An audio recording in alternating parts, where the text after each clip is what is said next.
to keep it in the college realm, this is my this is my old man get off my lawn moment. Because I do believe that, and I'm 40. I sound like Gundy. I'm a man, I'm 40, but I'm 40 years old. Raised by my grandmother. Came up in a time that there was no social media. And I'm not saying that my age group and all that kind of stuff was the best, but boy, have we gotten soft. S-O-F capital T, soft. We've gotten soft. We've gotten soft as a culture, as a country, as a whole. Just soft. Can't say nothing. Can't. Everyone's offended. I mean, we've gotten soft. And we're seeing it at an all-time high in some of these young athletes today. And frankly, it's kind of scary because it's only going to get worse. Because these soft young adults that we're seeing now are going to become the adults of the country. And if at every turn it's, well, you can't say that to me, and you can't, I need an opportunity, and don't yell at me, and it's, I just feel like that. I'm not saying that it's everybody, but it's a large majority. And social media shows us that, it tells us that. And this is another situation where I looked at and I go, boy, we are a losing society. We are soft. We lack accountability. We don't want to hold anybody accountable. We don't want to be tough on anybody because, God forbid, might offend them. You might be a little bit too hard on little Johnny, a little Jamie, little Sarah, little Jasmine, little Anna, little Alex. You might be a little bit too hard on them. I'm not talking about physically, but you might be a little bit too hard on them, and guess what? Oh, can't do that. Take your job away. They'll put you in public court. They'll put you in the court of public opinion. They'll cancel you. You'll be canceled. You will be canceled. Now, there are some things that go on in this world that just are foul and should be addressed. But I was perusing through some articles and I saw this and it blew my mind. I thought it was a joke. I did. I swear to God. I swear to God. I thought it was a joke.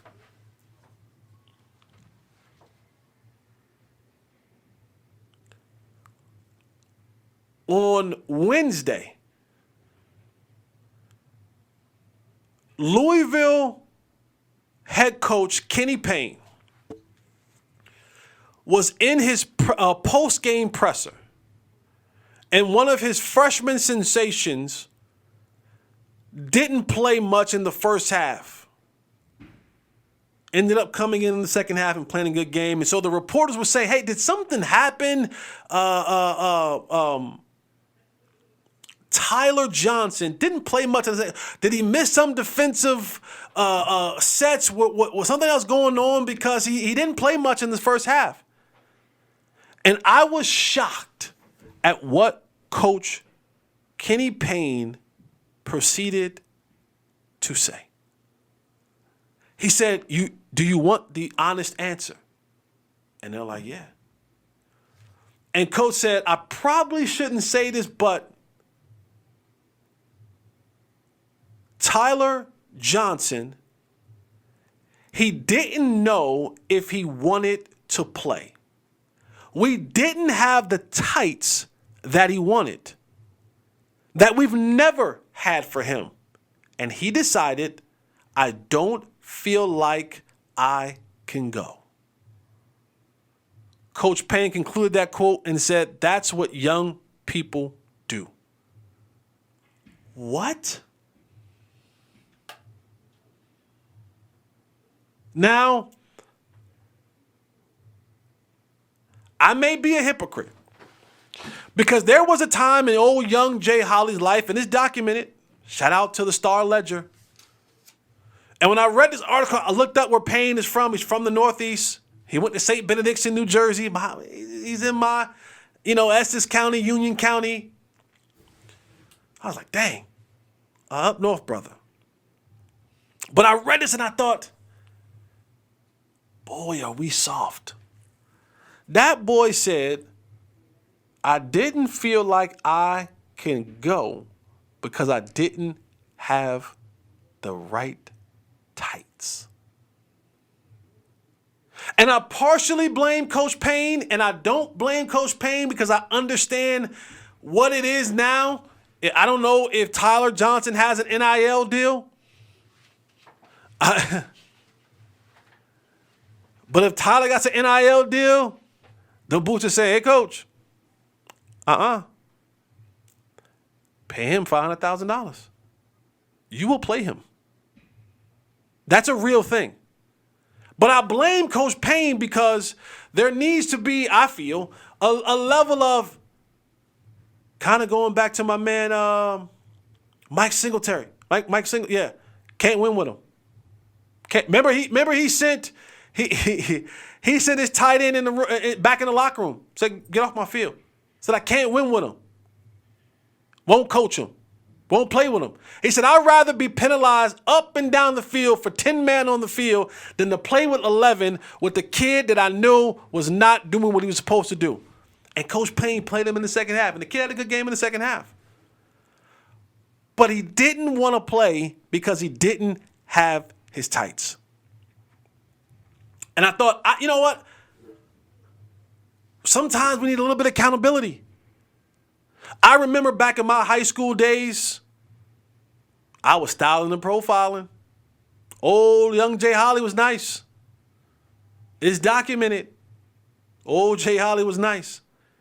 But there was a time where I was playing basketball, and me and my best friend, Davon Page, and one of our other friends, Mike Fryer, we had got these headbands. Now the rules was already in set. It was already in stone for the program.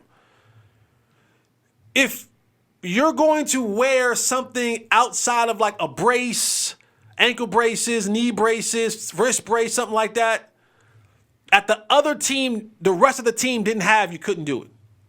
I.e. a headband.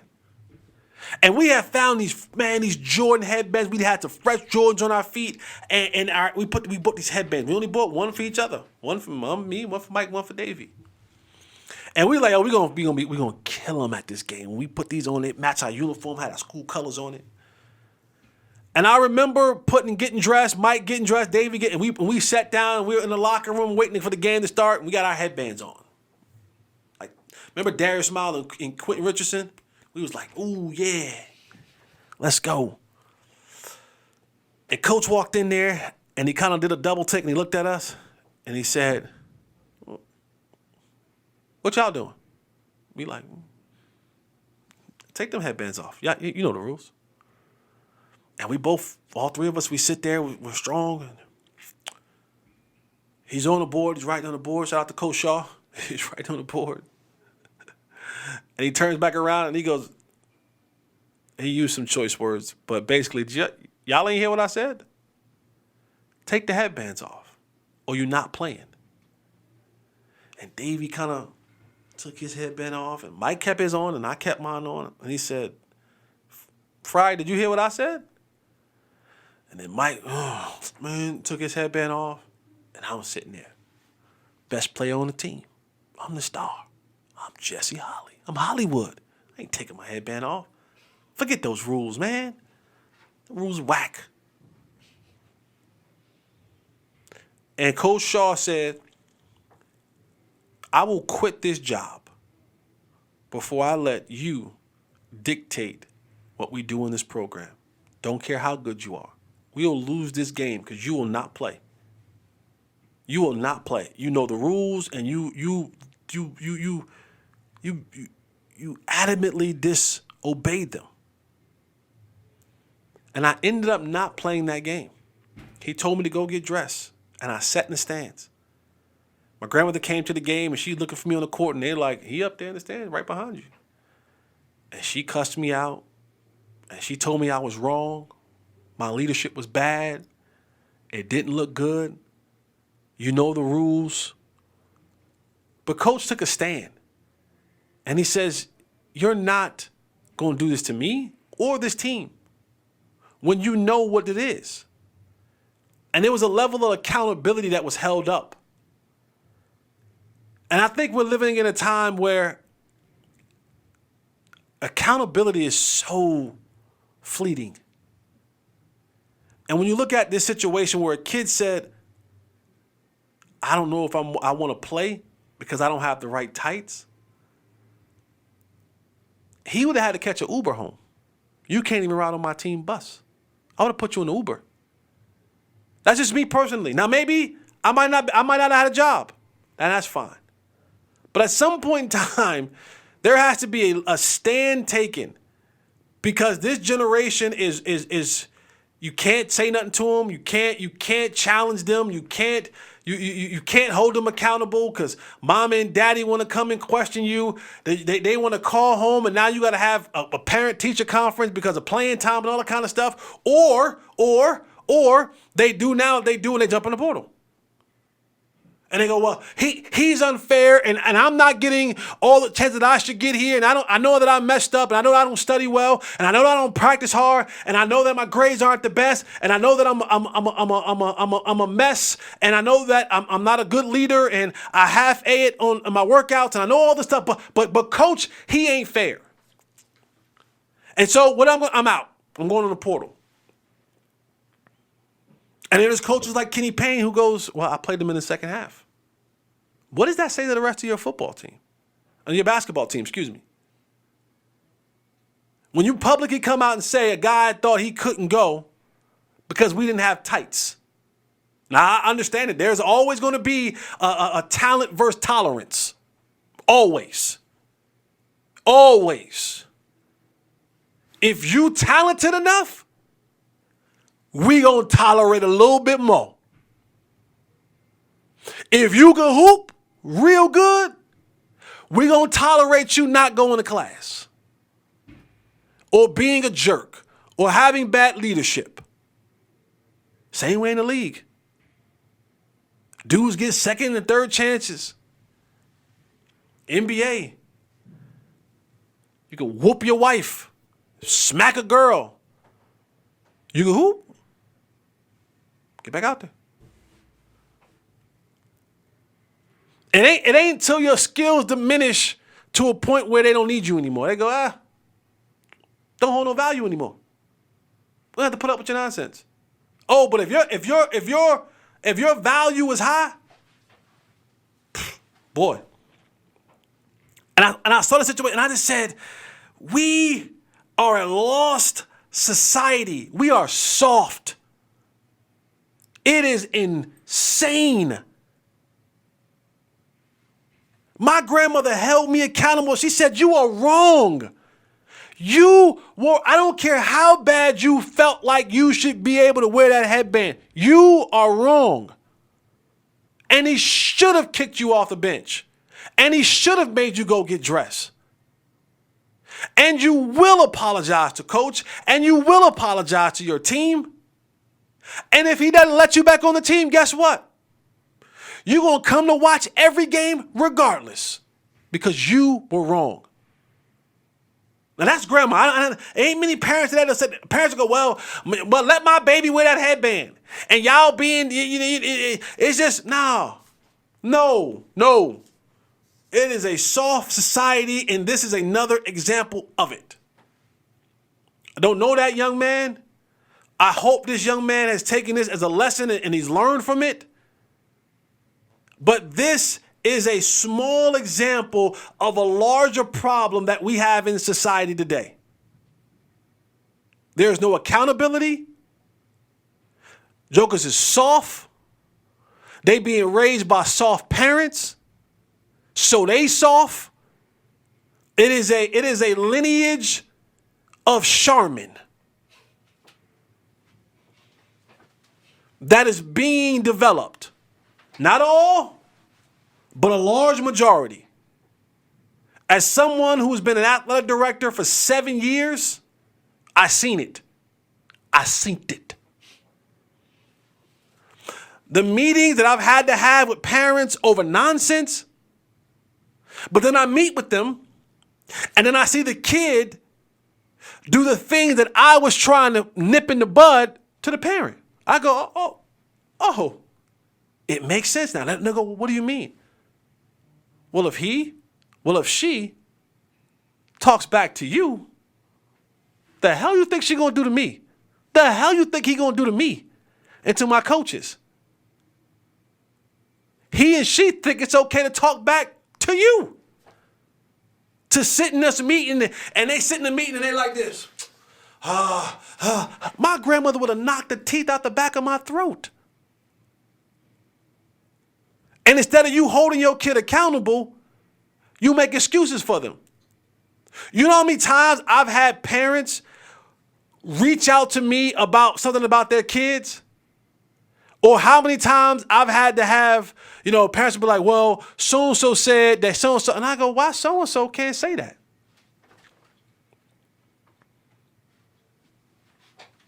And you coddle them and you hold their hand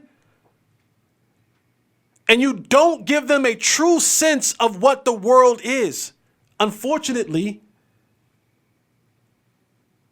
we're going to eventually be taken over by the softies. And the world will be run by the softies.